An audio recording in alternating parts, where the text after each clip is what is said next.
إنك حميد مجيد. اللهم بارك على محمد وعلى آل محمد كما باركت على إبراهيم وعلى آل إبراهيم إنك حميد مجيد. أما بعد فأعوذ بالله من الشيطان الرجيم. بسم الله الرحمن الرحيم. رجال لا تلهيهم تجارة ولا بيع عن ذكر الله وإقام الصلاة وإيتاء الزكاة يخافون يوما تتقلب فيه القلوب والأبصار ليجزيهم الله أحسن ما عملوا ويزيدهم من فضله الله ويرزق من يشاء بغير حساب. صدق الله مولانا العظيم. আজকে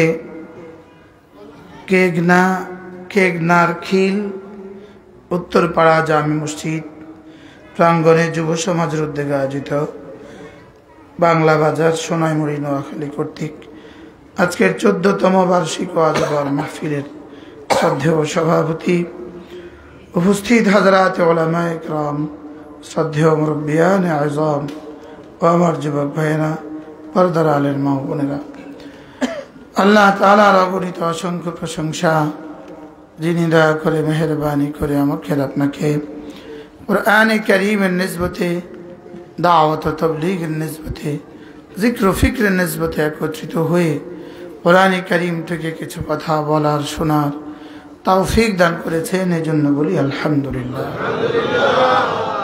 হযরত মাওলানা নুরউদ্দিন আমানতপুরী দামাত বারাকাতুহুম মাগরিব পর থেকে আসা পর্যন্ত লম্বা সময় কথা বলেছেন। মাওলানার পেছনে নামাজ পড়ে অনেক ভালো লাগছে, মাশাআল্লাহ বলে। আল্লাহ তাআলা তাকে সুস্থতার সাথে ঈমান আমলের হায়াত দান করেন।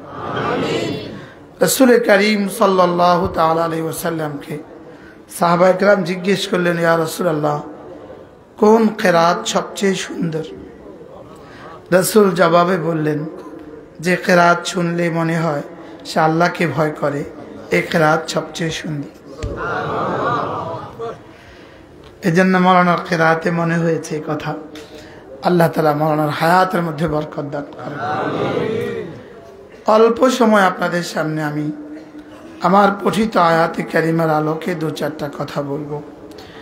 আমার পরে যিনি বয়ান করবেন বাংলাদেশের নন্দিত মুফাসসিরে কোরআন, যার বয়ানের বয়সেই আমার মূল বয়সের চেয়েও বেশি, হযরত মাওলানা নজির আহমদ সাহেব টঙ্গী হযরত কথা বলবেন ইনশাআল্লাহ।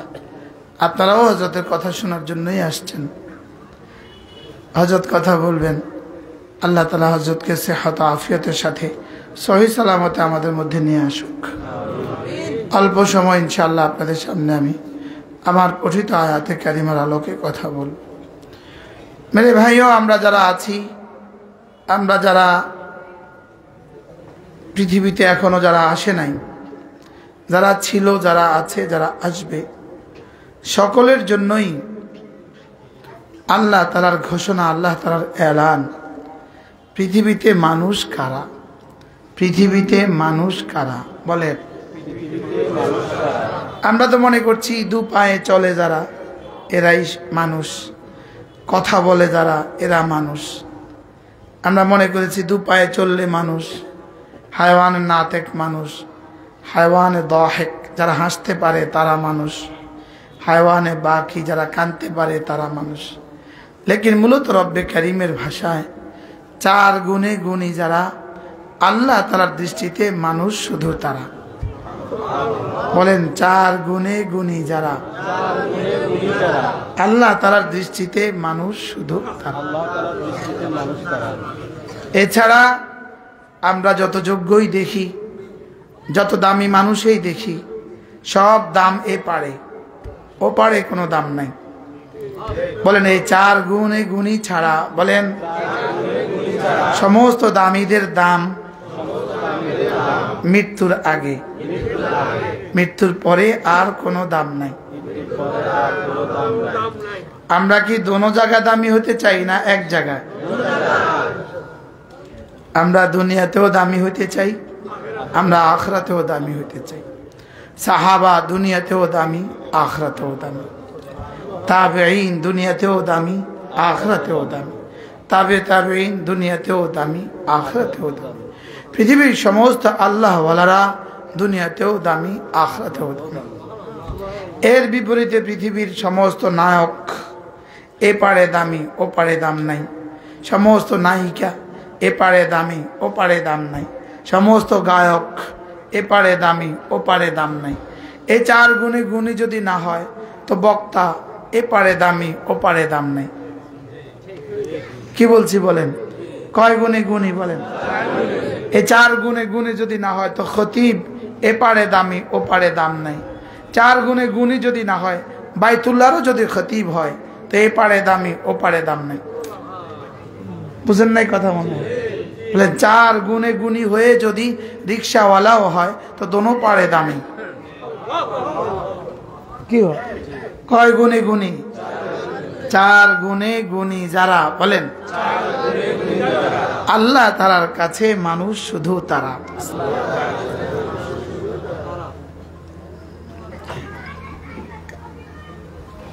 আলহামদুলিল্লাহ। 4 গুণে গুণী যারা, বলেন এই 4 গুণে গুণী হয়ে যদি রিক্সাওয়ালা হয় দামি, সিএনজিওয়ালা হয় দামি, ঠেলাওয়ালা হয় দামি, কৃষক হয় দামি। পৃথিবীতে কেউ তাকে সালাম দেয় না, লেকিন রব্বুল আলামিনের কাছে তিনি দামি। এই 4 গুণে গুণী হয়ে যদি ডিসি হয় দামি, টিউনো হয় দামি, প্রফেসর হয় দামি, ডক্টর হয় দামি, হারামের খতিব হয় দামি, বাইতুল মোকাররমের খতিব হয় দামি। কয় গুণে গুণী যারা? 4 গুণে। চাই সে শিক্ষিত হোক, চাই সে অশিক্ষিত হোক, চাই সে ধনী হোক, চাই সে দরিদ্র হোক, চাই সে জওয়ান হোক, চাই সে বুড়ো হোক, চাই সে মাদ্রাসায় পড়ুয়া হোক, চাই সে জেনারেল পড়ুয়া হোক, এই 4 গুণে গুণী হলেই সে দামি। পৃথিবীতে 4 শ্রেণীর মানুষ আছে। প্রথম শ্রেণীর মানুষ হলো যারা দুনিয়াতেও দামি, আখিরাতেও দামি। দ্বিতীয় শ্রেণীর মানুষ হলো দুনিয়াতে দামি, আখিরাতে দাম নাই। তৃতীয় শ্রেণীর মানুষ হলো আখিরাতে দামি, দুনিয়াতে দাম নাই। চতুর্থ শ্রেণীর মানুষ হলো দুনিয়াতেও দাম নাই, আখিরাতেও দাম নাই। বলুন তো এই 4 দলের বাইরে কি কোনো মানুষ পাওয়া যাবে? হয় দোনোটা আছে, অথবা কোনোটা নাই, অথবা একটা আছে একটা নাই। একটা সব বলেন তো, বলেন। 4 শ্রেণীর মানুষ আছে। কয় শ্রেণী মানুষ? দোনো পারে দামি, কোনো পারে দাম নাই। এ পারে দামি, ও পারে নাই, অথবা এ পারে আছে, এ পারে নাই, ও পারে আছে। কয় শ্রেণী? 1 নাম্বার বলেন। দোনো পারে, নদীর এই পারেও ঘর আছে, ওই পারেও তার বাড়ি আছে। মৃত্যুর এ পারেও আছে, ও পারেও আছে। 2 নাম্বার কোনো পারে দাম নাই। 3 নাম্বার এ পারে দামি, ও পারে দাম নাই। 4 নাম্বার আপনি কোন দলে হইতে চান? 1 নাম্বার। সুবহানাল্লাহ বলেন। এ পারেও দামি, ও পারেও দামি, বলেন। সমস্ত সাহাবী এ পারেও দামি, ও পারেও দামি। সমস্ত তাবিঈ এপারেও দামি ওপারেও দামি। এপারে দাম যদি পোশাকের ভিত্তিতে হইতো তো সিদ্দিক আকবর দামি হইতেন না। বুঝেন নাই? এপারে দাম যদি কিসের ভিত্তিতে হইতো তাহলে সিদ্দিক আকবর কি হইতেন না। এপারে দাম যদি খাবারের ভিত্তিতে হইতো হযরত ফারুক আজম দামি হইতেন না।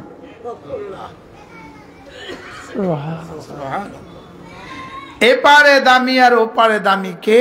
শুধুই ঈমানওয়ালা আমলওয়ালা। বলেন, আবার বলেন, মান আমিলা সালিহান মিন যাকারিন আও উনসা ওয়া হুয়া মুমিন ফালানুহয়িয়ান্নাহু হায়াতান তাইয়্যিবা ওয়া লানাজজিয়ান্নাহুম আজরাহুম বিআহসানি মা কানু ইয়ামালুন। রব্বুল আলামিন বলেন, চাই তুমি পুরুষ হও, চাই তুমি মহিলা হও, চাই তুমি শিক্ষিত হও, চাই তুমি অশিক্ষিত হও, চাই তুমি ধনী হও, চাই তুমি দরিদ্র হও, তুমি যদি ঈমান বানাও, তুমি যদি আমল বানাও, আমি তোমার দুনিয়া বানাবো, আমি তোমার আখিরাত বানাবো। তুমি বানাবা ঈমান আমল, আমি বানাবো দুনিয়া, আমি বানাবো আখিরাত। সুবহানাল্লাহ। দুনিয়া মানে যদি 10 তলা বাড়িওয়ালা হইতো তাহলে সিদ্দিক আকবরের বাড়ি কয় তলা? দুনিয়া মানে যদি 5 তলা বাড়ি হইতো ফারুক আজমের বাড়ি কয় তলা? দুনিয়া যদি ফাজারওয়ালা হইতো দামি তাহলে সিদ্দিক আকবরের গাড়ি কয়টা? সুবহানাল্লাহ। দুনিয়া যদি শুধুই সম্পদের ভিত্তিতে সম্পদের বুনিয়াদের উপরে দামি হয় তাহলে হযরত আয়েশার সম্পদ কেমন? রাআইতু হিলালা সুম্মা হিলালা সুম্মা হিলালা সুম্মা হিলালা। 1 চাঁদ দেখেছি, 2 চাঁদ দেখেছি, 3 চাঁদ দেখেছি, 4 চাঁদ দেখেছি, অথচ মুহাম্মদুর রাসূলুল্লাহর ঘরে চুলা জ্বলেনি। এরা দামি না বেদামি? ঘরে চুলা জ্বলে না, দামি না বেদামি? হযরত ফাতেমা দামি না বেদামি? কি বাবা আসছে দরজা খুলতে পারে না উপরের কাপড় নাই বলে, দামি না বেদামি? কি আব্বা আপনার সাথে আরেকজন মানুষ দেখা যাচ্ছে, আমি তো এতটা পর্দা নাই, এতটা কাপড় নাই যেটা দিয়ে দরজা খুলে ভিন পুরুষের সামনে দরজা খুলতে পারবো। এবার দামি না বেদামি? তাইলে বোঝা গেছে দামি নির্ধারিত হয়, দাম নির্ধারিত হয় ঈমান আমল দিয়ে। আবার বলেন, বক্তা এসে গেছে, ওয়াজ করতাম, হাজারো লাখো মানুষ জমা হয়ে গেছে, এই বক্তা বড় দামি, লেকিন নিজে আসার নামাজ জামাতে পড়ে না, ফজর নামাজ জামাতে পড়ে না, লক্ষ লক্ষ মানুষ এসে গেছে, এই বক্তা সাহেব বড় দামি। কি দামি না বেদামি? এত মানুষ যে আসলো না, এত মানুষ দিয়ে দামি নির্ধারিত হয় না। এত মানুষ দিয়ে কি হয় না বলেন? বাংলাদেশের কোন গায়িকা যদি এখন এখানে আসতো কত লাখ জমা হইতো। তাহলে ওরা বড় দামি? যদি বলেন হ্যাঁ, দুনিয়াতেও দাম নাই। পৃথিবীর আকসার ও বেহেশতের নায়িকাদের জীবনের শেষ সমাপ্তি আত্মহত্যা, শেষ পরিণতি কি? এত সুখী মানুষ আত্মহত্যা করে কেন? হ্যাঁ, ফেরেশানি কিনা বলেন? হ্যাঁ, আমরা মনে করতেছি অনেক দামি, আসলে যত দামি মনে করি তার কলিজা জিজ্ঞেস করেন তার কাছে তার দাম কদ্দুর। বুঝেন নাই কথা? সে তো জানে তার গাড়ি কি দিয়ে কিনছে, বুঝেন না কথা? সে তো জানে তার বাড়ির মার্বেল পাথর কি দিয়ে কিনছে, এজন্য তার মার্বেল পাথরে অন্যরা খুশি, সে খুশি না। কথা বাস্তব না বাস্তব? এজন্য দামের মেয়ার কি? দামি হওয়ার মেয়ার ঈমান আমল, ঈমান আমল, ঈমান আমল, ঈমান আমল, ঈমান আমল। দামি হওয়ার মেয়ার কি? ঈমান আমল। এজন্য সাহাবা দামি। বলেন সাহাবা কেরাম কি? আবার বলেন সাহাবা একরাম কি? তাবেঈরা কি? গতকাল পরশু একজন জঘন্য ভাষায় লিখছে সাহাবা একরাম সত্যের মাপকাঠি নন। আমার মন চায় ওনাকে বলতে, আপনি তাইলে সত্যের মাপকাঠি। সাহাবা একরাম সত্যের মাপকাঠি নন, এটা বলার আপনার প্রয়োজনটা কোথায়? বুঝেন না কথা মনে? এই শব্দটা বলার আপনার প্রয়োজনটা কোথায়? বাবা বলেন, সবাই বলেন, এই কথাটা বলার আপনার প্রয়োজনটা কোথায়? আমারে বুঝা। হ্যাঁ, এই কথাটা ছাড়া কি আপনার আর ওয়াজ নাই?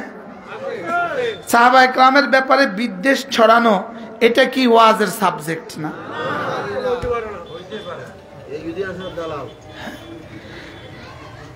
এই জন্য কোনটা দরকার কোনটা বেদরকার, দাওয়াতের মওজু কি হবে এটাই তো বুঝলাম না। ওয়াজের মওজু হবে তাওহীদ, সুবহানাল্লাহ। ওয়াজের আলোচ্য বিষয় হবে তাওহীদ, ওয়াজের আলোচ্য বিষয় হবে ঈমান, ওয়াজের আলোচ্য বিষয় হবে আমল। সুবহানাল্লাহ বলেন। ওয়াজের আলোচ্য বিষয় হবে মুআমালাত, ওয়াজের আলোচ্য বিষয় হবে মুআমালাত, ইবাদাত, মুআমালাত, আখলাক। সুবহানাল্লাহ বলেন। তাওহীদ, রিসালাত, আখিরাত। আবার বলেন তাওহীদ, রিসালাত, আখিরাত, তাওহীদ, রিসালাত, আখিরাত। ওয়াজের আলোচ্য বিষয় কি হবে? তাওহীদ, রিসালাত, আখিরাত। সুবহানাল্লাহ। তাওহীদ, রিসালাত, মুআমালাত, আখলাক, এগুলো হবে ওয়াজের আলোচ্য বিষয়। বাস্তব না বাস্তব? সাহাবা মেয়ারে হক নয়, এটা ওয়াজের আলোচ্য বিষয় কেমনে হয়? কি কি মাদ্রাসা ছাত্রদেরকে ফিডায়, এটা ওয়াজের আলোচ্য বিষয় কেমনে হয়? বলেন। প্রাইমারি স্কুলগুলো খালি আর মাদ্রাসাগুলো ভরে গেছে, এই জন্য আমার দুঃখ হয়। প্রাইমারি স্কুলগুলো খালি, মাদ্রাসাগুলো জমজমাট, এটা ওয়াজের আলোচ্য বিষয়?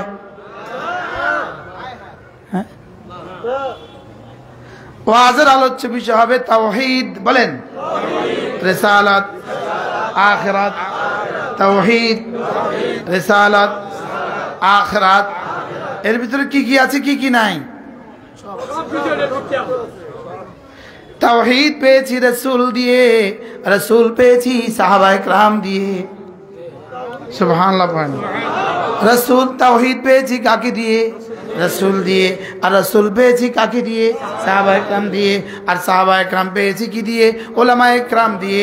উলামায়ে কেরাম পেয়েছি কি দিয়ে? মাদ্রাসাগুলো দিয়ে। সুবহানাল্লাহ বলে না? তাওহীদ পেয়েছি কাকে দিয়ে? রাসূলকে দিয়ে। রাসূল পেয়েছি কাকে দিয়ে? সাহাবায়ে কেরাম দিয়ে।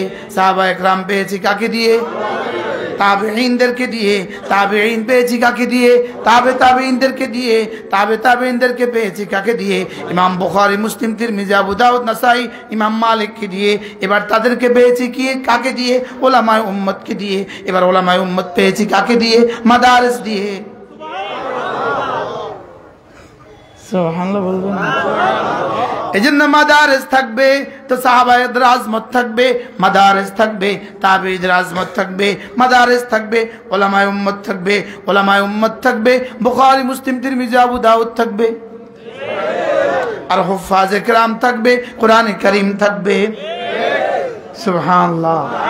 হুফাজে কেরাম থাকবে, কোরআনের দুই ঢালের মধ্যে যা আছে সব থাকবে, উলামায়ে কেরাম থাকবে, তরজমা থাকবে। সুবহানাল্লাহ বলেন। হাফেজরা থাকবে। বলেন কোরআনের শব্দ মাহফুজ থাকবে। সারা পৃথিবীকে, সারা বাংলাদেশের সমস্ত সমালোচনার ঝড় তুলে গতকালকে আবারও পৃথিবীর 126টা দেশের তৃতীয় স্থান অধিকার করেছে বাংলাদেশ। কিনা? আবু রাহাত তাহফিজুল কোরআন জিন্দাবাদ। বলেন হেফজখানা জিন্দাবাদ, হেফজখানা হেফজখানা, তাহফিজুল কোরআন মাদ্রাসা, আবু রাহাত, তাকরিম,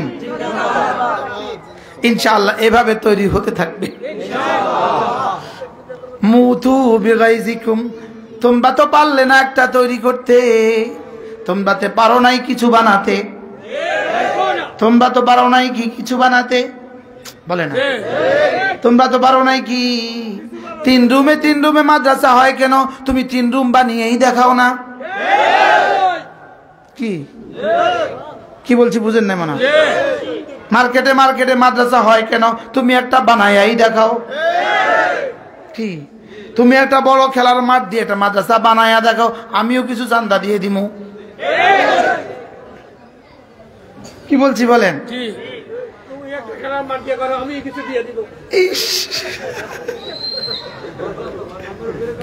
হ্যাঁ আপনি দাঁড়ান দাঁড়ান দাঁড়ান, এখন দাঁড়ান মুরব্বী দাঁড়ান, আপনি এনাইন ওই তাদের দিকে ফিরি কন। তুমি একটা বড় মাদ্রাসা করো খেলার মাঠ দিয়া, আমিও কিছু দিয়ে দিব। বলেন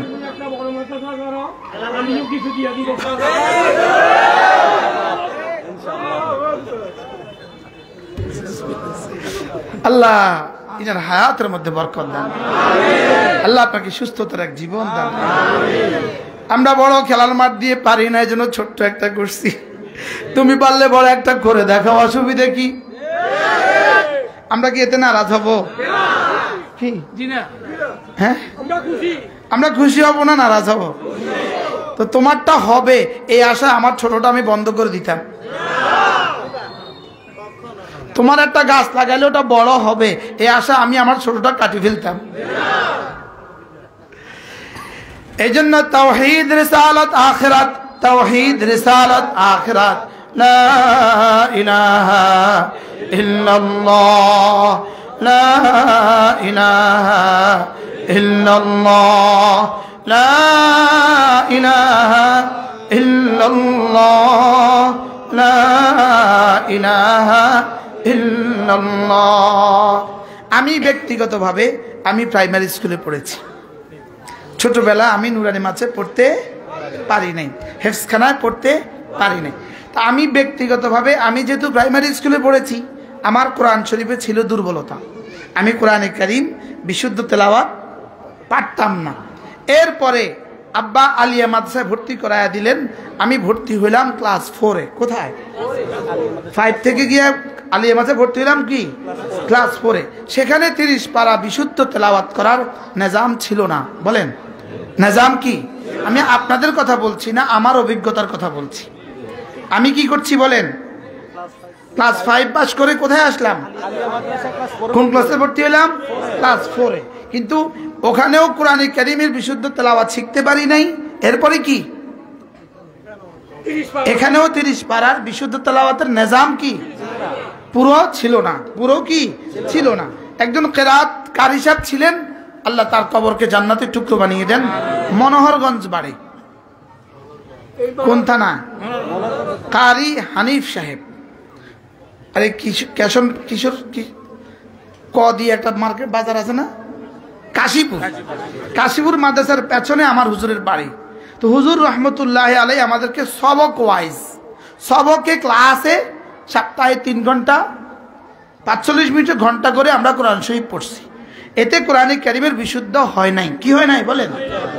এবার দাখিল পাস করার পরে আব্বা ছোট্ট একটা হেফজখানা আমাকে ভর্তি করিয়েছেন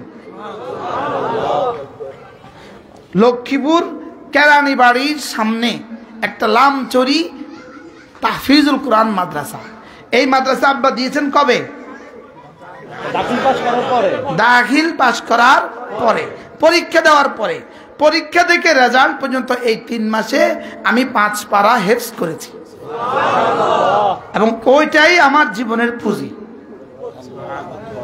সুবহানাল্লাহ বলবেন।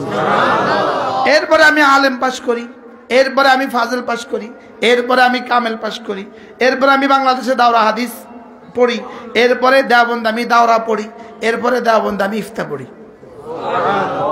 লেকিন আমার কেরাতের পুঁজিটা ওই লামচরি মাদ্রাসার তাহফিজুল কোরআন মাদ্রাসা। সুবহানাল্লাহ বলবেন না? এখন আমি যদি বলি তাহফিজুল কোরআনে কি হয়, আমি যদি বলি তাহফিজুল কোরআনে কি হয়, তা আমি কি এটা কোরআনে কারীমের ভালোবাসার দাবি পেশ করলাম, না কোরআনের সাথে দুশমনি করলাম? আপনারা এখানে যারা আলিয়া মাদ্রাসা আছেন, আমি আপনাদের কাউকে দোষারোপ করছি না, নিজামটা এভাবে চলে আসছে। নিজামটা কি বলেন? এভাবে কি আসছে, চলে আসছে। এখন কি হাল? এরপরে আমি ধামতি আলিয়া মাদ্রাসার প্রভাষক হিসেবে ছিলাম 10 বছর, টুমচুর মাদ্রাসার প্রভাষক হিসেবে ছিলাম 3 বছর। এই মোট কত বছর হয়েছে? 13 বছর। আমার বাবা ছিলেন আলিয়া মাদ্রাসার, টুমচুর মাদ্রাসার ভাইস প্রিন্সিপাল। তাহলে আলিয়া মাদ্রাসার সাথে আমার হৃদ্যতা কেমন? আমার রক্তের অনুপরমাণু কাছের সাথে মিশিত। আমার বড় ভাই ফাজল মাদ্রাসার প্রিন্সিপাল। ফাজল মাদ্রাসার কি প্রিন্সিপাল? আচ্ছা, তাহলে আমার সাথে আলিয়া মাদ্রাসার সম্পর্ক আছে না নাই বলেন? এখন কি আমি আলিয়া মাদ্রাসাকে অস্বীকার করার কোনো সুযোগ আছে? আচ্ছা, এবার আমি কি হিফজখানাকে অস্বীকার করার কোনো সুযোগ আছে? আমি বলি সেখানেও আমি কিছু পড়ছি, এখানেও আমি কিছু পড়ছি। পড়ছি কি পড়ছি না বলেন? সেখান থেকেও কিছু মানুষ তৈরি হয়, এখান থেকেও কিছু মানুষ তৈরি হয়, সেখান থেকেও কিছু ভবঘুরে তৈরি হয়, এখান থেকেও কিছু এদিক সেদিক কি হয় হয় হয় কি হয় না বলেন? ঢাকা ইউনিভার্সিটিতে পড়েও তো ঢাকাতে সিএনজি চালায় অসংখ্য মানুষ আছে না নাই বলেন? তাই বলে এখানে কিছু তৈরি হয় না, এটা বলে বলে বেড়াবার কি কোনো সুযোগ আছে আমার? কি যদি বলি আলিয়া মাদ্রাসা থেকে কিছু তৈরি হয়, তো আলহামদুলিল্লাহ, আমি তো ধারাবাহিক আলেম পাস করছি আলিয়া মাদ্রাসা থেকে, বুঝেন নাই কথা? আর যদি কাউমি মাদ্রাসা থেকে কিছু তৈরি হয়, তা আমি তো আল নাহমিদ থেকে দাওরা কাউমি মাদ্রাসা আবার পড়ছি।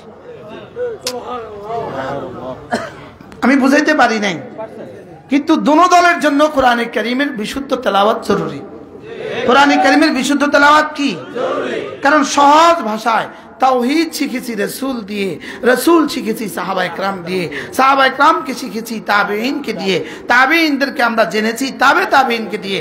এরপরে সিলসিলা আস্তে আস্তে আস্তে আস্তে আস্তে আস্তে আস্তে আস্তে আস্তে আস্তে 1450 বছর পরে আমি আমার দ্বীন শিখছি আমার মসজিদের ইমাম সাহেবকে দিয়ে। আর আমার মসজিদের ইমাম সাহেব কোনো না কোনো মাদ্রাসার ছাত্র। সুবহানাল্লাহ বলবেন না? তাহলে এবার বলুন তো, আপনাদের জীবনের সাথে 1450 বছরের ক্রমধারা লেগে আছে কিনা বলেন? হ্যাঁ, সিলসিলা লেগে আছে কিনা বলেন? এই ক্রমধারা থেকে যে বিচ্ছিন্ন হবে সে হয়ে যাবে বিচ্ছিন্ন। বুঝতে পারি নাই? এই সিলসিলা থেকে যে বিচ্ছিন্ন হয়ে যাবে, যে বলবে আমার আর কিছু লাগবে না, তো সে অচিরেই হয়ে যাবে বিচ্ছিন্ন। সে অচিরেই হয়ে যাবে কি বিচ্ছিন্ন। আল্লাহ, হ্যাঁ, ধ্বংস। এজন্য মেরে ভাইও, কারোর সাথে দুশ্মনী নেই। আল্লাহর কসম, ব্যক্তিগতভাবে আমার কারোর সাথে কোনো দ্বন্দ্ব নাই। আলহামদুলিল্লাহ বলেন। ব্যক্তিগতভাবে আমার কারোর সাথে কোনো কি নাই। আলহামদুলিল্লাহ, আমার মনে পড়ে না জীবনে কখনো আমি কারোর সাথে গায়ে পড়ে ঝগড়া করছি বলে। আলহামদুলিল্লাহ বলবেন না? আলহামদুলিল্লাহ, আমার খুব বেশি বন্ধু না থাকলেও আমার কোনো দুশ্মনী নাই। আলহামদুলিল্লাহ, আলহামদুলিল্লাহ বলেন। কারোর সাথে আমার অতি উচ্ছ্বাসও নাই, কারোর সাথে আমার অতি দুশ্মনীও নাই। আমার ভালোবাসা কোরআনে কারীমের সাথে। আমার ভালোবাসা কিসের সাথে বলেন? আমি বুঝি যে এক মাও তো তার ছেলেকে শাসন করতে গিয়া 2-4টা চড় দিতেই পারে, দুশ্মনী করে না ভালোবেসে। এখন মার কথাটা কি আমি ইউনিয়ন পরিষদের চেয়ারম্যান সাহেবের কাছে গিয়ে বিচার দেওয়া না? হ্যাঁ, এক বাবাও তো তার ছেলেকে 2-4টা থাপ্পড় দিতে পারে কি পারে না? এখন কি আমি বড় ভাই হিসাবে এই থাপ্পড়ের প্রতিশোধ টিউনোর কাছে গিয়ে বিচার দেয়া? তাহলে আমি কি বাবার সৎ সন্তান হইলাম না অসৎ সন্তান হইলাম? আব্বা বলবো আমি আমার ছেলেকে মারছি, তুই বিচার দেওয়ার কে? জোরে বলেন। এখন যদি কেউ বলে লিল্লাহে তাকবীর, মায়ের বিরুদ্ধে প্রতিবাদ চলবে, তো তোমার কি ওয়াজ আনছিল এর লেগে? লিল্লাহে তাকবীরটা কোন জায়গায় বলতে হয়? হ্যাঁ, লিল্লাহে তাকবীর সবাই বলে আল্লাহু আকবার, মায়ের বিরুদ্ধে প্রতিবাদ চলবে, এখানে কে কারে মারছে? এটা বুঝি একটা বিশাল সমস্যা। আমি বুঝাতে পারি না আপনাদের। হ্যাঁ, এটা একটা জাতীয় সমস্যা। কি বলেন? আল্লাহ আমাদেরকে বুঝ দান করেন। মাদারিস ছাড়া, মাদ্রাসা ছাড়া, নুরানি মাদ্রাসা ছাড়া হেফজখানা ছাড়া, মাদ্রাসা ছাড়া দিন বাকি থাকার আর কোনো রাস্তা নাই। বলেন আর কোনো কি নাই? সারা পৃথিবীতে ইসলাম আর মুসলমানই সারা বাংলাদেশে যেভাবে টিকে আছে এর বিকল্প সারা পৃথিবীর কোথাও নাই। আর এটার পেছনে বুনিয়াদ হলো এদেশের মাদারেসগুলো, এদেশের মাদ্রাসাগুলো, এদেশের কিগুলো বলেন? আপনারাই বলেন, আপনারাই বলেন, বলেন এদেশের কি? আবার বলেন, আবার বলেন। স্বীকার করতে রাজি না আপনারা? সূর্য যেমন আলোর উৎস, মাদ্রাসা দ্বীনের উৎস। বলেন সূর্য যেমন আলোর উৎস, মাদ্রাসা কি? মহাসাগর যেমন পানির উৎস, বলেন মাদ্রাসা দ্বীনের উৎস। তাহলে মাদ্রাসার ত্রুটি বিচ্যুতি গুলো সবার সামনে বলে দেয়া। আব্বা ঘুমিয়েছে, বাতাসে, ফ্যানের বাতাসে আব্বার ছতর একটু খুলে গেছে, আব্বার সৎ সন্তান, আব্বার সৎ সন্তান সে সবাইকে গিয়ে বলে দিচ্ছে, এই দেখো দেখো দেখো আমার আব্বার ছতর উঠে গেছে। আব্বা কি করে, ছেলে কি করবে এখন বলেন? বুদ্ধিমান সন্তান একটা কাঁথা নিয়ে ঢেকে দিবে,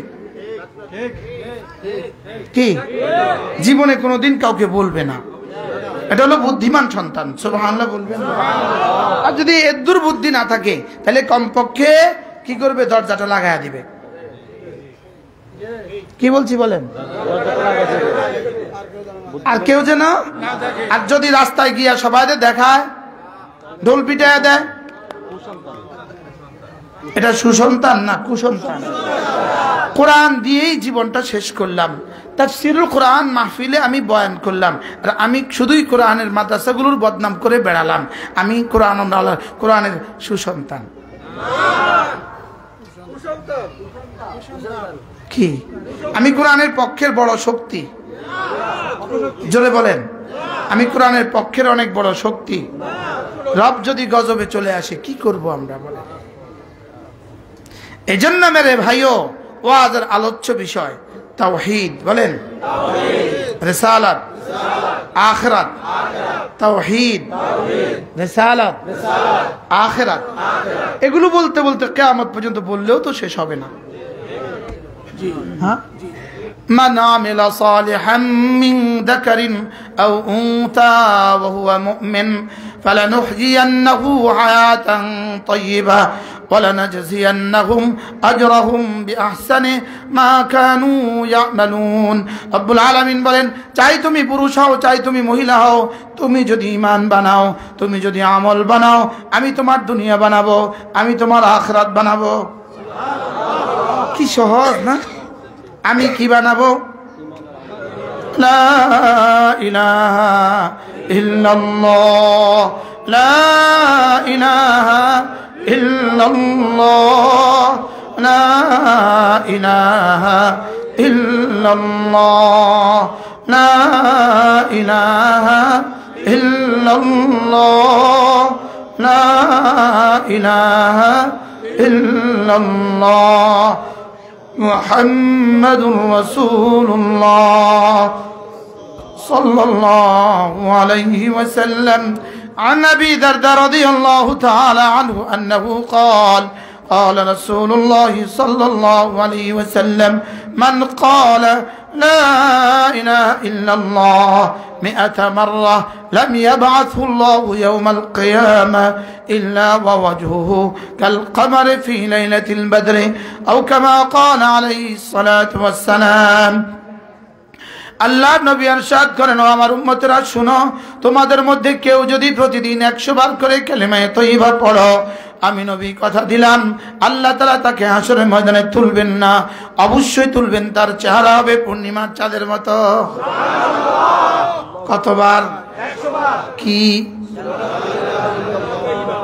লা ইলাহা ইল্লাল্লাহ, লা ইলাহা ইল্লাল্লাহ, লা ইলাহা ইল্লাল্লাহ, লা ইলাহা ইল্লাল্লাহ, লা ইলাহা ইল্লাল্লাহ লা ইলাহা ইল্লাল্লাহ মুহাম্মাদুর রাসূলুল্লাহ।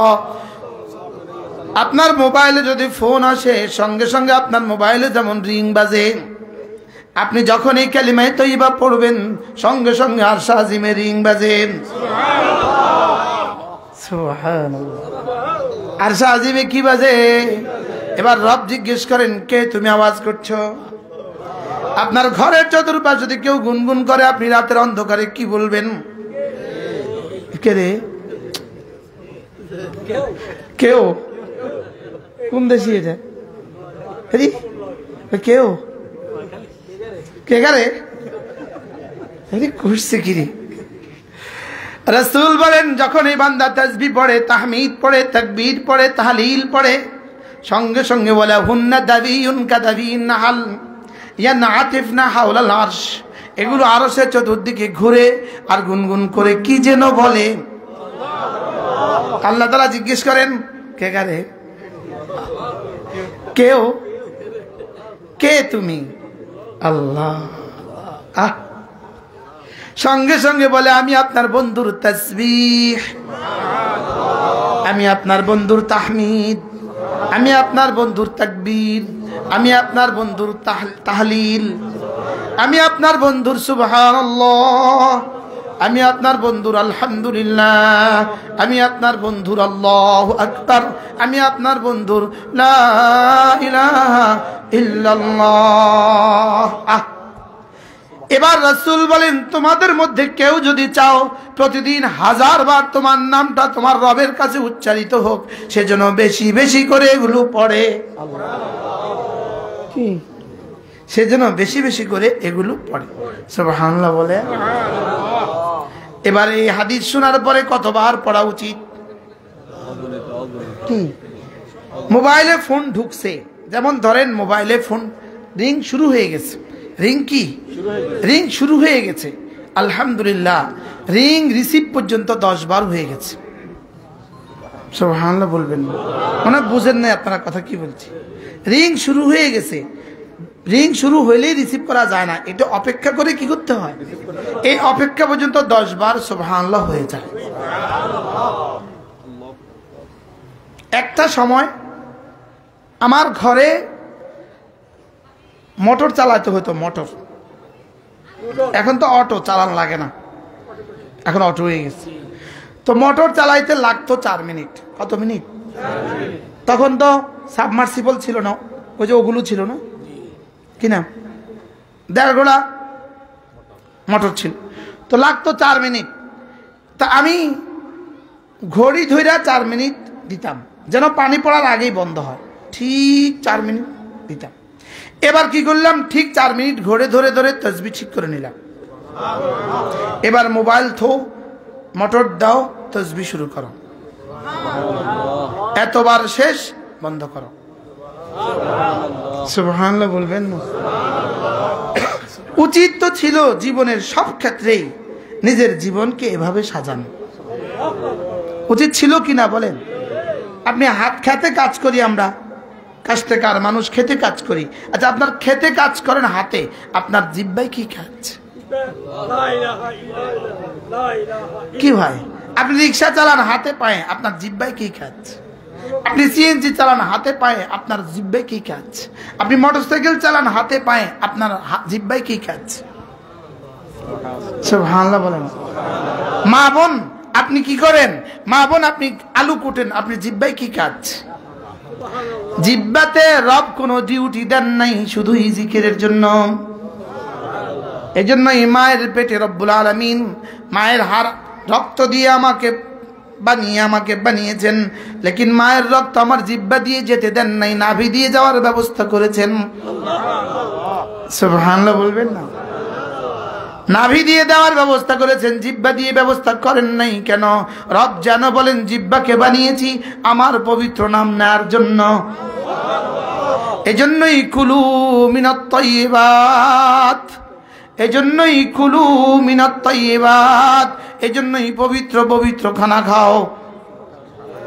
এই জন্যই ঢাকাতে প্যাকেট গোস্ত যেগুলো 300 টাকা করে গরুর গোস্ত বিক্রি করে, এগুলো খাবেন না।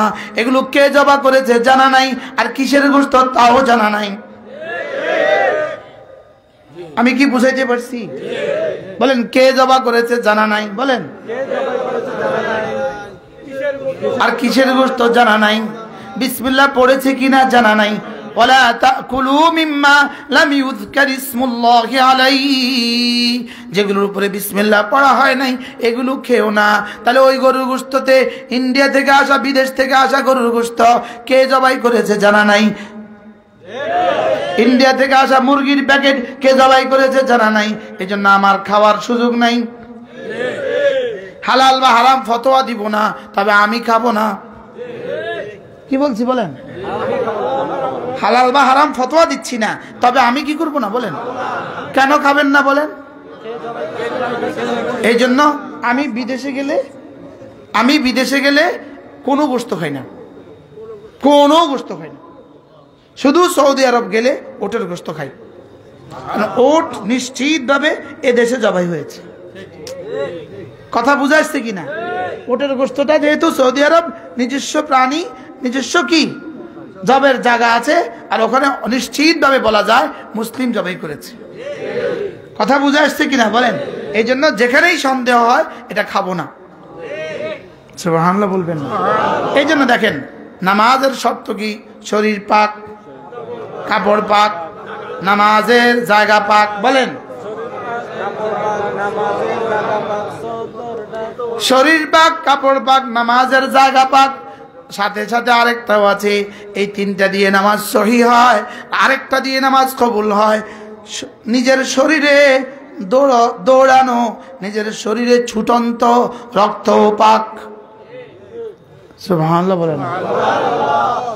কি বলছি বলেন? বলেন, নিজের শরীরে ছুটন্ত, বলেন, রক্ত কি? তাহলে শরীর পাক, কাপড় পাক, নামাজের জায়গা পাক, তারপরে কি? শরীরের রক্ত পাক। বলেন, শরীরের রক্ত পাক, শরীরের রক্ত পাক। শরীরের রক্ত পাক যদি না হয় নামাজ কবুল হবে না। নামাজ কি হবে না বলেন? শরীরের রক্ত যদি পাক না হয় নামাজ কি হবে না? তাইলে এই জন্য সন্দেহপূর্ণ খাবার থেকে নিজেকে কি করানো বলেন? বাঁচানো। মনে থাকবে তো ইনশাআল্লাহ? তাহলে ঢাকা গিয়ে হোটেলগুলোতে গরুর গোশত খাবেন না। কি বলছি বলেন? হোটেল কি যদি দেশে গ্রামে গঞ্জে খান, জিজ্ঞেস করবেন এই গরুর গোশত কোত্থেকে কিনছেন, বলবে আমাদের বাজার থেকে আনছি। ঠিক আছে, হইতে পারে। যদি বিদেশি প্যাকেট হয় বলবেন না, আমি খাবো না। আমি আরে জওয়ানদা বুঝছো কথা? কি বলছি বুঝছো কথা? এজন্য বিদেশে গেলে পাইলেই খাবো না। কথা কয় না? বিদেশে গেলে পাইলেই কি করবো না? খাবো না। ওয়ালা তাকুলু মিম্মা লাম ইউযকার ইসমুল্লাহি আলাইহি কুলু মিনাত তাইয়্যিবাত। তারপরে কি?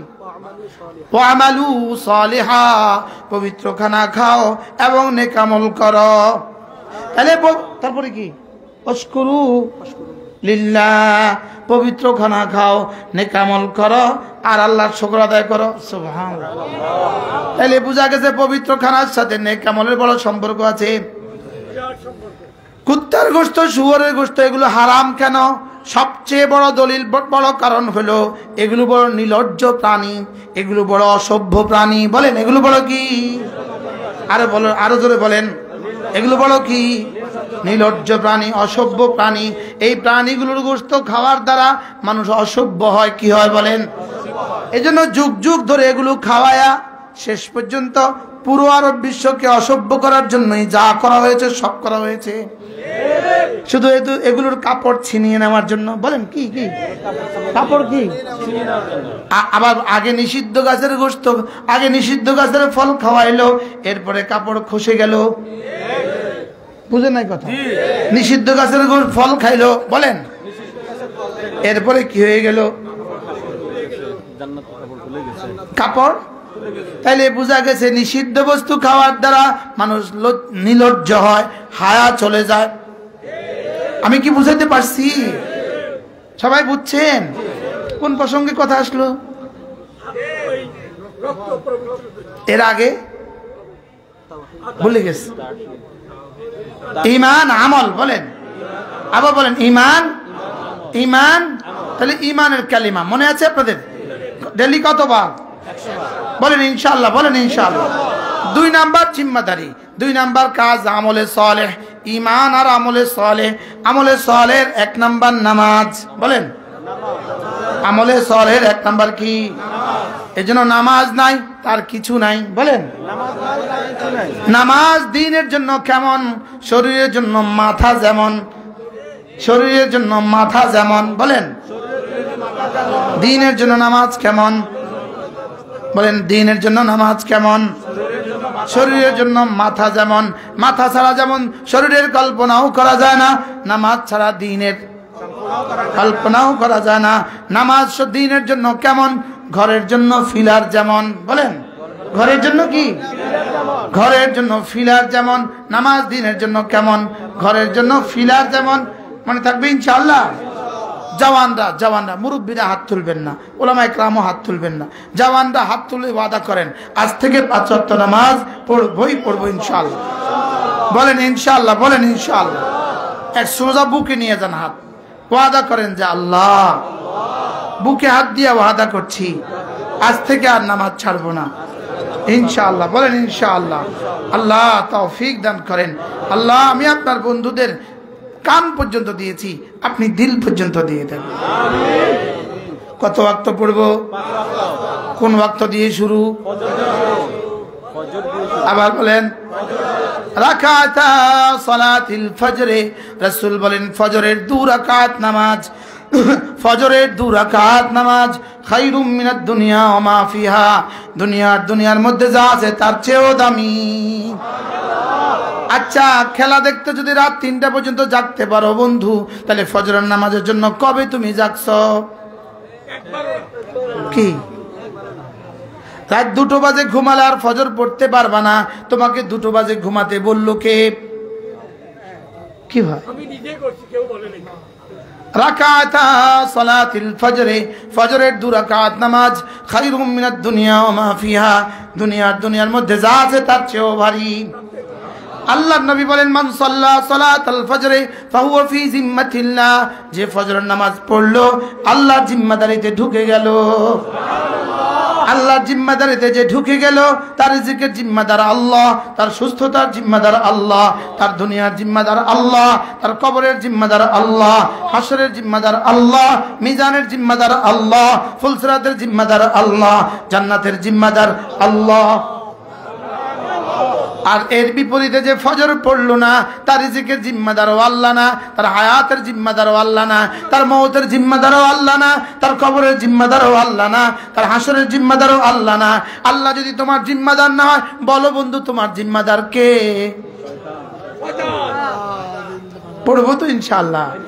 নওজোয়ান বন্ধুরা তোমাদের পায়ে ধরে বলি বন্ধু, পায়ে ধরে বলি বন্ধু, চলো নিয়ত করি আজ থেকে জামাত ছাড়বো না। বলেন ইনশাআল্লাহ। আল্লাহ নবী বলেন জামাতে নামাজের দাম কত? একা নামাজ পড়লে যা দিবে জামাতে নামাজ পড়লে তার 27 গুণ বেশি দিয়ে দিবে। কি? সালাতুল জামাতে মা আফদালু মিন সালাতিল ফজর ব27 দরজা। আল্লাহ নবী বলেন একাকী নামাজ পড়লে যা দিবে জামাতে নামাজ পড়লে 27 গুণ বেশি দিয়ে দিবে। আরো মজার বিষয় হলো দুজনে যদি জামাতে নামাজ পড়ো 4 জনের নেকি দিবে। 4 জনের নামাজ একসাথে পড়লে 8 জনের নেকি দিবে।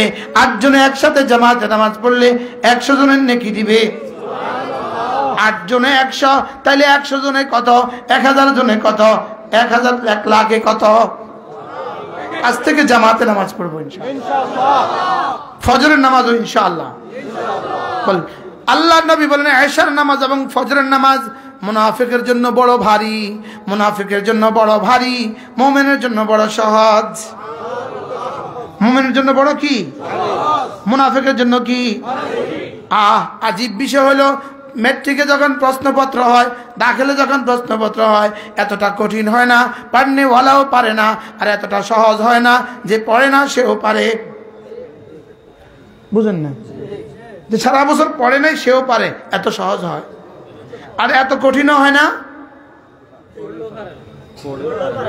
একবার আমরা নবম শ্রেণীর বছর, আমাদের এক দোস্ত বন্ধু সে প্রশ্ন আউট করছে, স্যারে তাকে কোনোভাবে অঙ্কের প্রশ্নটা তাকে আউট করে দিয়েছে। আমার আরেক দোস্ত, আমি ফার্স্ট বয়, আরেক দোস্ত সেকেন্ড বয়, আরেক দোস্ত থার্ড বয়। থার্ড বয় অঙ্কের প্রশ্ন কি করছে? আউট করছে।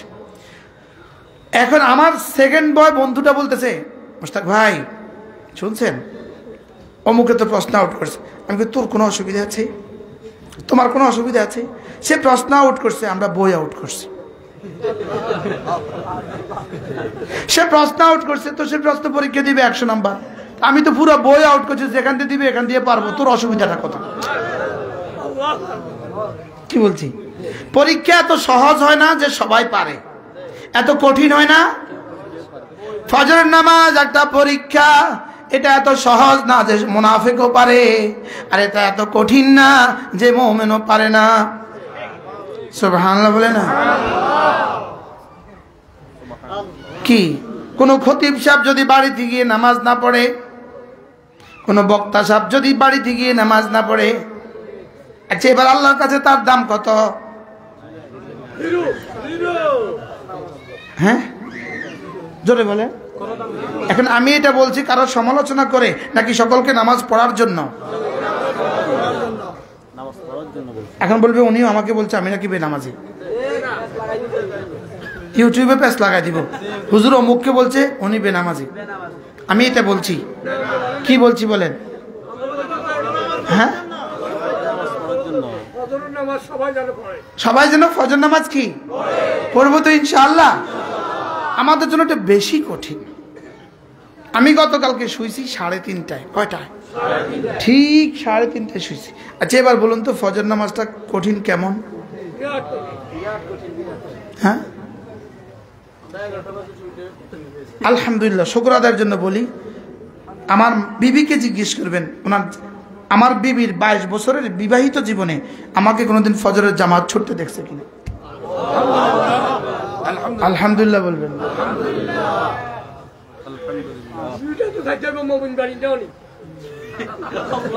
খবর আছে তো, মোমিন বাড়ি হুজুর আমার শ্বশুর, বিবিটা তো চাইতে হইব, মোমিন বাড়ি নয়।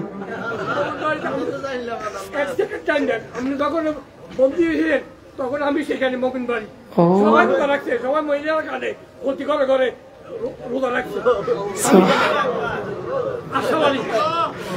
কি বলছি বলেন? প্রথম বয়ানের প্রথম সময় 2001, 2, 3, 4, 5 আব্বার ঘরেই আমি থাকতাম। আব্বা আম্মা এক পাশে, আমি আমার বিবি এক পাশে। এত রাত গিয়ে ঘুমায়া তো ফজর উঠতে দেরি হয়ে যেত। তা আব্বা বলতো বুড়াকালে পিঠা খাচ্ছে, সাপ বলতো বুড়াকালে কিন্তু পিঠা খাচ্ছে। আমি কিন্তু ওয়াজ করে আইছি, আমি কিন্তু কি আইছি ওয়াজ। আব্বা বলতো সাপ বলতো, 2-1 বার ডাকতো, এই উঠ নামাজের সময় হয়েছে, উঠে যা। আব্বার ঘরে যেহেতু, এবার দ্বিতীয়বার তৃতীয়বার ডাকে কত বুড়াকালে পিঠা খাচ্ছে। কি এশার নামাজের সময়, এশার নামাজ মাগরিবে পরে আমি শ্বশুর বাড়িতে গিয়েছি বিয়ের পর। এশার নামাজ আমার তাকবীরুল্লাহ ছুটে গেছে, আমি মজবুক হয়ে গেছি। আমার শ্বশুর বাসা গিয়া আমার শাশুড়ি বলতেছে, তোমার জামাই তাকবীরুল্লাহ পাইল না কা? কি আমি ঢাকা কুমিল্লা থেকে গেছি চাঁদপুর, যেতে একটু দেরি হয়ে গেছে আর কি। বাগা গিয়ে অজু করে জামাতে ধরছি তো মজবুক হয়ে গেছে। এবার শাশুড়ি তো কইছে আমারে, আপনার শ্বশুর এটা কইছে, আপনি কিছু মনে করিয়েন মাথা। এবার ভাত খাইতে বইয়া কা, আচ্ছা জামাই তাকবীরুল্লাহ ছুটলো কে আপনার? উলাইকা বাই ফাজনা বিমিসলিহিম ইদা জামাআতনা ইয়া জারিরুল মাজামিউ। আল্লাহ, এরা ছিলেন আমাদের বাপ দাদারা। সুবহানাল্লাহ। আমার জীবদ্দশা, আমার জীবনে আমার আব্বাকে আমি কখনো জামাত ছুটতে দেখি নাই। আলহামদুলিল্লাহ বলবেন না? এই জন্য বন্ধু, নামাজ যেন হয় আমার প্রেরণা, নামাজ যেন হয় আমার সাধনা, জামাত যেন হয় আমার উৎসব, জামাত যেন হয় আমার সকালবেলা, আমার দুপুরবেলা, আমার বিকেলবেলা, আমার সন্ধ্যাবেলা, আমার রাত্রিবেলা। সুবহানাল্লাহ বলবেন না?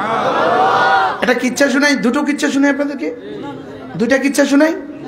এই বছর রমজান মাসে আমি উমরা শেষে দেশে আসব। আমার ফ্লাইটটা হলো রাত 1টায়। কয়টায়? নিশ্চিত বিষয়, রাত 1টা বাজে উঠলে আমি ফজর পড়তে পারবো না।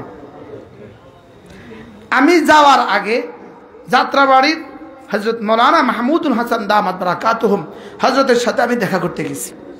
হযরত আমাকে বললেন উমরা যাবা কবে? আমি বললাম হযরত অত তারিখ। কয় শুনো, উমরা কিন্তু নফল, নামাজ কিন্তু ফরজ। হযরত বললেন উমরার জন্য নামাজ ছাড়া যাবে না। কিন্তু দুর্ভাগ্যবশত বিসমিল্লাহ 1টা বাজে আমার ফ্লাইট, নিশ্চিত আমি ফজর পাবো না। বুঝেন নাই? আমার কি হবে? আমি তো টেনশনে আছি, মহা টেনশনে। আমি বিসমিল্লাহ পড়ি হারামে, আসর পরে একটা দোয়া দিলাম, আখেরি মুনাজাত, হারামে আখেরি মুনাজাত দিয়ে আমি জিদ্দা চলে আসবো। আমি বলছি আল্লাহ, আমি জানি না, আমার আপনি ফজর পড়াবেন, এটা আমার আপনার কাছে দাবি। আপনি কেমনে পড়াবেন আল্লাহ আপনি জানেন। আমরা 3 বন্ধু একসাথে, 2জন কানাডিয়ান, 1জন আমি। ওরা কানাডিয়ার পাসপোর্ট, কানাডার পাসপোর্ট, আমি বাংলাদেশি পাসপোর্ট। আমরা 3 জন, বিমান সৌদিয়া, 1টায় ফ্লাইট। ঠিক 11টায় আমরা কি করছি? ইমিগ্রেশন শেষ করছি। ইমিগ্রেশন শেষ, যেই আমি ইমিগ্রেশন শেষ করে আমরা 3 জন সামনে গেলাম, আমার সামনে আমার ধরেন 1 ইঞ্চির মধ্যে ব্যবধানে যেই মানুষটা পাসপোর্ট দিছে তারটা ডান্ডা উঠছে, গেটের লকটা কি হয়েছে? উঠছে। আমি দিছি, উঠে না। বুঝেন না? আমাকে জবাব দেওয়ার যে লক আছে, পাসপোর্ট দিলে যে লক কি উঠে, এটা আর উঠে না। কয় সেকেন্ডের ব্যবধান? 1 সেকেন্ডের ব্যবধান। ইনি দিছে উঠছে, আমি দিছি উঠে না। ব্যাস, পিছনের 2জন বলতেছে কি করবেন হুজুর? আমি একটু ফজর নামাজ পড়াবে না, ফজরে পড়াবে, নিশ্চিত থাকেন। এখান থেকে উত্তর আসলো তোমরা নতুন টিকেটে যেতে হবে, পরবর্তী বিমান 5টায়, ক্লোজ ডোর। গেলাম, গিয়ে 2 রাকাত তাহাজ্জুদ পড়লাম, খুব বললাম মালিক তোমার শুকরিয়া। এবার গেলাম টিকিট কাউন্টারে, বলতেছে 1500 রিয়াল করে পেমেন্ট করেন। কত রিয়াল করে? এবার 3-15 কত? 540, অর্থ কত আসে? প্রায় 1 লাখ টাকা, পুরো 1 লাখ। হ্যাঁ, এখন তো 1.5 লাখ হয়ে গেছে। আমি ওনাদেরকে বললাম আমরা টিকিট কিনবো না, টিকিট আমাদের আছে, আমরা কোনো কসুরি নাই, এই টিকিট দিয়েই দেখবেন আমাদেরকে নিবেই নিবে। একটু পরে আমাদেরকে ডাকছে, কয় দাও তোমাদের টিকিটগুলো দাও, ফ্লাইট টিকিট দাও, পাসপোর্ট দাও। দিছি, বিনা পয়সা 3টা টিকিট রিনিউ হয়ে গেল। আচ্ছা, ইতমিনানের সাথে ভিতরে ঢুকে গেলাম, মসজিদে বসে বসে জিকির করলাম, আজান হয়ে গেল, সেহরি খেলাম ভিতরে গিয়া, আজান হয়ে গেল, সুন্দর করে আমরা সব বন্ধুরা মিললাম। এবার আরামসে ফজর নামাজ জামাতে পড়লাম। এবার আসসালামু আলাইকুম, আসসালামু আলাইকুম। বিমান কর্তৃপক্ষ বলে আপনাদের বিমান রেডি, যান। সুবহানাল্লাহ বলবেন। রব পারে না? পারে না? আবার বলেন। আচ্ছা, এবার হজের মাসালা। হজের মাসালায় আমরা এশা পড়তে পারবো না। কি পড়তে পারবো না? ফজর পড়তে পারবো না, ফজর পড়তে পারবো না। যেই টাইমে বিমান উঠতেছে ফজর পড়তে পারবো না। আলহামদুলিল্লাহ, আধা ঘন্টা আগে বিমান উঠে গেছে, আমরা বাংলাদেশে এসে জামাতে ফজর পড়ছি। আচ্ছা, বাংলাদেশ বিমানও আবার আধা ঘন্টা আগে উঠে কি? জামাতে নামাজ হবে জীবনের সাধনা। সুবহানাল্লাহ বলবেন না? এই জন্য পড়বো জামাতে নামাজ। ওয়া'মুর আহলাকা বিস-সালাহ ওয়াসতাবির আলাইহা লা নাসআলুকা রিজকা নাহনু নারযুকুক ওয়াল আকিবাতু লিত-তাকওয়া। রব্বে কারীম বলেন, কেউ বলে ফেলবে নিজের নামাজের ব্যাপারে বলছে, এটা কারগুজারি আপনাদেরকে শোনাইলাম।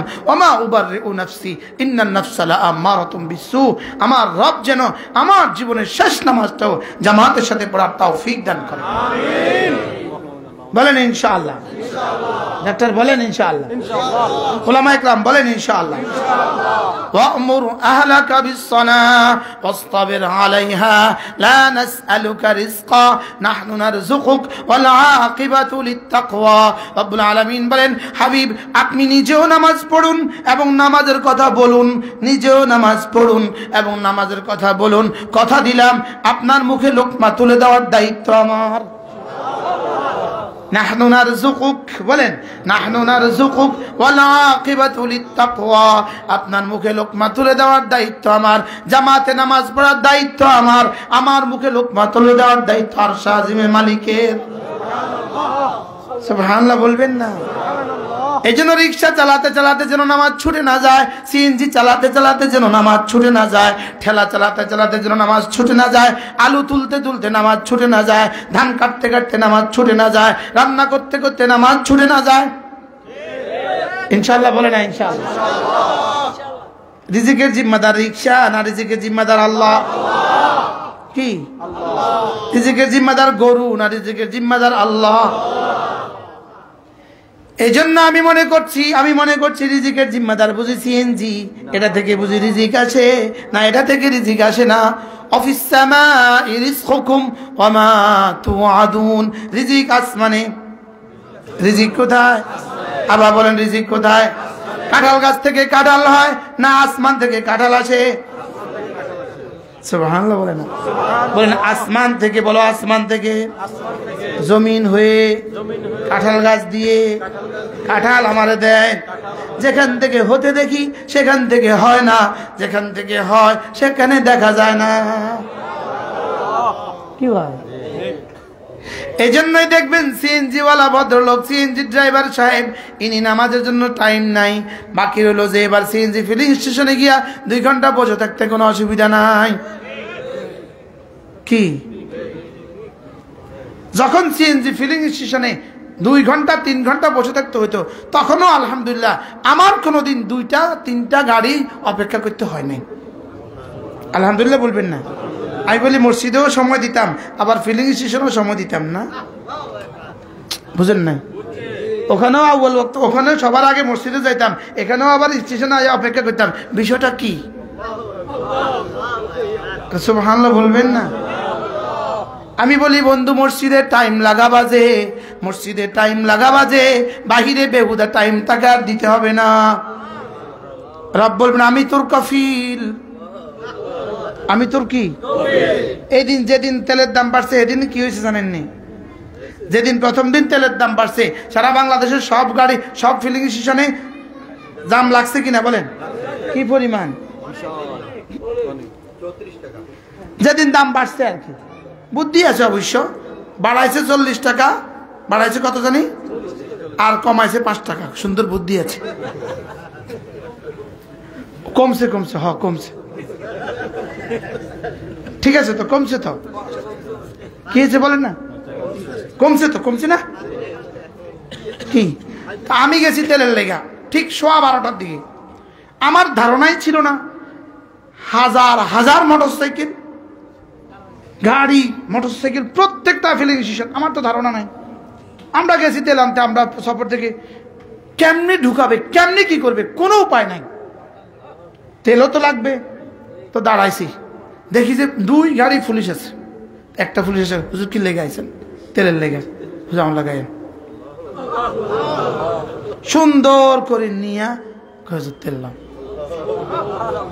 এবার তেল লওয়ার পরে আমি বলছি কোনো সুযোগ আছে নি? বাড়তে কিন্তু 2,500 টাকা বাড়তি হয়ে গেছে, কোনো কি সুযোগ আছে? তো কোনো সুযোগ নেই। ওখানে আমি বাড়তিটাই দিয়ে দিছি। এদিকে বাইরে এসে আরেকটা পুলিশ ছুটে আসছে, সামান্য হাত দিয়া। সুবহানাল্লাহ বলবেন? হ্যাঁ, বাড়তিটা পুলিশ দিয়ে দিছে। কি বলছি বলেন? আসমানের ফয়সালা। নাহনু নারযুকুক ওয়াল আকিবাতু লিত্তাকওয়া। পড়বা নামাজ, রব যেন বলেন সামান্য কটা মুরগি পালবা, এর মধ্যে বরকত ঢেলে দিব আমি। পড়বা নামাজ, সিএনজি চালাবা, রব যেন বলেন এর মধ্যে বরকত ঢেলে দিব আমি। ওয়ালাউ আমানা আহলুল কুরা ওয়াত্তাকাউ লাফাতাহনা আলাইহিম বারাকাতিম মিনাস সামাই ওয়াল আরদি। তুমি যদি ঈমান আনো, আমল বানাও, ঈমান আনো, আমল বানাও, ঈমান আনো, আমল বানাও, ঈমান আনো, তাকওয়া ইখতিয়ার করো, কথা দিলাম তোমার হায়াতে দৌলতে ইলমে আমলে, তোমার বিবিতে, তোমার আওলাদে, তোমার জীবনে বরকতের যতগুলো দুয়ার আমি জানি সবগুলো খুলে দিব। কি দেখবেন হেফজখানা ছাত্ররা গরিব হয় আর প্রাইমারি স্কুলে পড়লেই ধনী হয়ে যায়। ঠিক বলছেন না? না অঠিক বলছেন? হেফজখানা ছাত্ররা গরিব থাকে, প্রাইমারি স্কুলে পড়লে ধনী হয়। এই কথাটা কি ঠিক? হ্যাঁ, আচ্ছা যদি এই কথাটাকে কেউ ঠিক বলে, হ্যাঁ, এটাকে আপনি কি কোন ভাষা দিয়ে এটাকে বলবেন? আপনি এটাকে কোন ভাষায় বলবেন? হ্যাঁ, তার লাগে কোনো ভাষাই তো এড়ানো। হ্যাঁ, এদেশের সমস্ত পেশাজীবী, চাই সে রিক্সাওয়ালা হোক, চাই সে সিএনজিওয়ালা হোক, চাই সে ঠেলাওয়ালা হোক, কি গতকালকে ফিলিং স্টেশনে যে তেল দেয়, নজলম্যান যে তেল দেয়, আমি তাকে জিজ্ঞেস করছি ডিউটি কয় ঘন্টা? তো বলতে শুধু ডিউটি আমার 12 ঘন্টা। আমি বললাম বেতন কত দেয়? তো তিনি বললেন 7,000। কত ডিউটি, কত ঘন্টা? আমি পরবর্তীতে জিজ্ঞেস করতে ভুলে গিয়েছি তিনি কি পাস করেছেন, পড়াশোনা কি করেছেন। উত্তর নিশ্চয়ই আসতো, সম্ভাবনা এমনই ছিল, হুজুর 8 পর্যন্ত পড়ছি। বুঝেন না কথা? হ্যাঁ, এরকম এই মানুষগুলো এদেশে আছে না নাই? আমি এদেরকে ছোট করছি, খাটো করছি না, আছে না নাই? এরা কোত্থেকে তৈরি হয়েছে? কথা বলেন না কেন? আপনাদের এই গ্রামে এই পর্যন্ত প্রাইমারি স্কুল থেকে পড়ে সচিব হয়েছে কতজন? পিএইচডি হোল্ডার হয়েছে কতজন? পিএইচডি ডক্টর হয়েছে কতজন? ঢাকা ইউনিভার্সিটি ভিসি হয়েছে কতজন? সিলেট ইউনিভার্সিটির প্রফেসর হয়েছে কতজন? বিসিএস কাটার কতজন হয়েছে পর্যন্ত? আমি বলি কার কিসমতে কি আছে তিনি তা হবেন, যার কিসমতে যা আছে তিনি তা হবেন। আপনি আপনার সন্তানকে দিন শিখিয়ে দেন, এরপরে যার কিসমতে যা আছে তা হবে। সুবহানাল্লাহ বলবেন না? কি তাইলে আমরা আজ থেকে জামাতে নামাজ পড়বো ইনশাআল্লাহ। নওজওয়ানরা বলেন, নওজওয়ানরা যারা এই মাহফিলের আয়োজক তারা বলেন ইনশাআল্লাহ। আপনার বন্ধুরা আসেনি দেখেন তো, আছেন? সবাই আছে ইনশাআল্লাহ। বলেন ইনশাআল্লাহ। পড়বো 5 ওয়াক্ত ইনশাআল্লাহ। আবার বলেন ইনশাআল্লাহ। আজ থেকে পড়বো ইনশাআল্লাহ। আল্লাহ আমাকে আপনাকে কবুল করেন। রিজালুন লা তুলহিহিম তিজারাতুন ওয়ালা বাইউন আন যিকরিল্লাহ। রব্বুল আলামিন বলেন মানুষ শুধু তারা, 4 গুণে গুণী যারা মানুষ শুধু তারা। 1 নম্বরে পৃথিবীর কোনো ব্যস্ততা তাদেরকে জিকির থেকে গাফিল করে না। সুবহানাল্লাহ। রিজালুন লা তুলহিহিম তিজারাতুন ওয়ালা বাইউন আন যিকরিল্লাহ।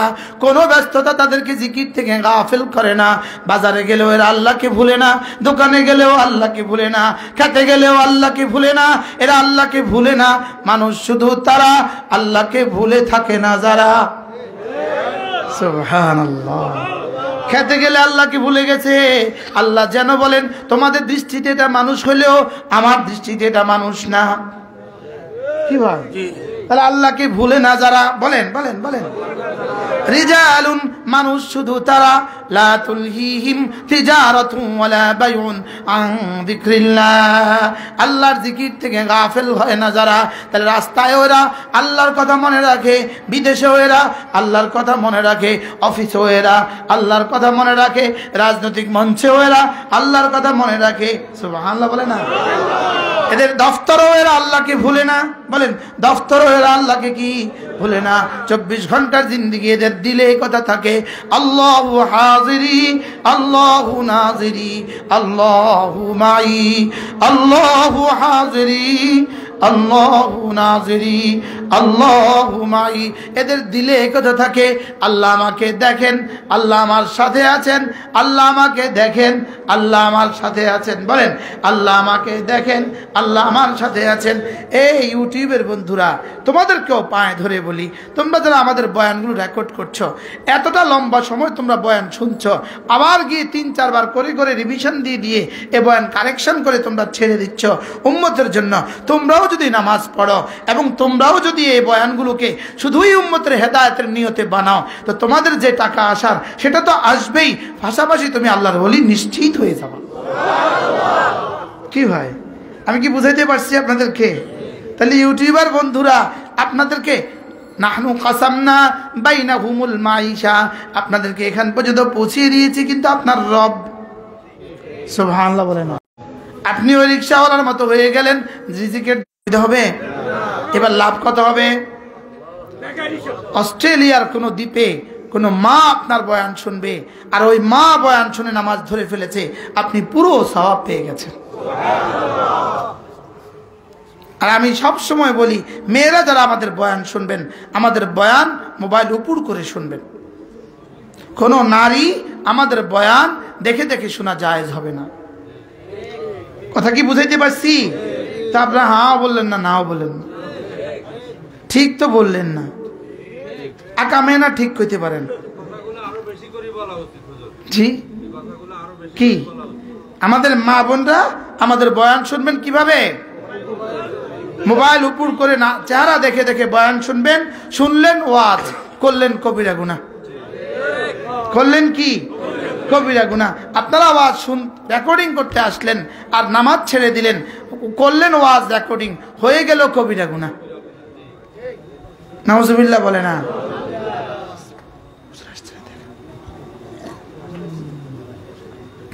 রিজালুন লা তুলহিহিম তিজারাতুন ওয়ালা বাইউন আন যিকরিল্লাহ, মানুষ শুধু তারা জিকির থেকে গাফিল হয় না যারা। 2 নম্বরে ওয়া ইকামিস সালাহ, নামাজ থেকে গাফিল হয় না যারা। 3 নম্বরে ওয়া ইতাইজ যাকাত, যাকাত দেওয়া থেকে গাফিল হয় না যারা। 4 নম্বরে ইয়াখাফুনা ইয়াওমান তাতাকাল্লাবু ফীহিল কুলুব ওয়াল আবসার, আখিরাতকে ভয় করে যারা। আখিরাতকে কি?